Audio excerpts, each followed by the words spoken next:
ഉഷ്ണതരംഗത്തിൽ വലഞ്ഞു കേരളം. അങ്ങിങ്ങി പെയ്യുന്ന വേനൽ മഴയിലും ആശ്വാസമില്ല. വൈദ്യുതി ഉപയോഗം കുത്തനെ ഉയർന്നു. ഡാമുകളിൽ ജലനിരപ്പ് താഴേക്ക്. അവശേഷിക്കുന്നത് ആകെ സംഭരണശേഷിയുടെ 34% ജലം.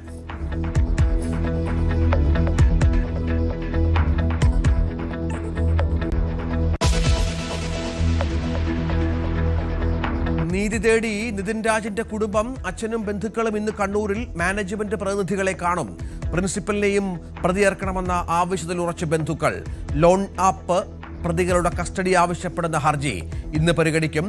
പ്രതികളായ അധ്യാപകരുടെ മുൻകൂർ ജാമ്യ ഹർജി നാളെ.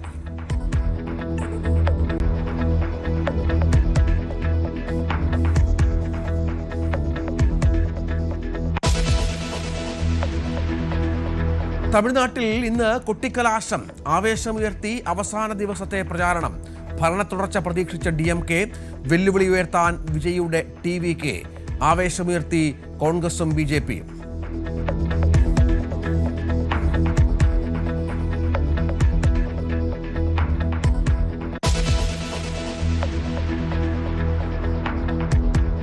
പശ്ചിമേഷ്യൻ സംഘർഷത്തിനിടെ പുതിയ അവകാശവാദവുമായി US പ്രസിഡന്റ്. അമേരിക്ക വിജയത്തോടടുക്കുന്നു. കരാറിന് തയ്യാറായില്ലെങ്കിൽ ഉപരോധത്തിൽ ഇറാൻ ഇല്ലാതാകുമെന്നും വെല്ലുവിളി. അമേരിക്കയുമായി ഒരു കരാറിനുമില്ലെന്ന് വ്യക്തമാക്കി ഇറാന്റെ മറുപടി. ഹോർമുസിൽ പ്രതിസന്ധി തുടരുന്നു. ഇസ്രായേൽ ലബനൻ ചർച്ച വ്യാഴാഴ്ച വാഷിംഗ്ടണിൽ.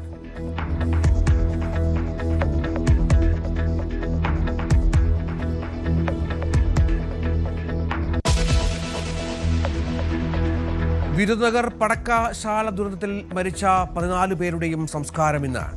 ധനസഹായത്തിൽ തീരുമാനമായില്ല. 8 മൃതദേഹങ്ങൾ മോർച്ചറിയിൽ. 22 പേർ ചികിത്സയിൽ.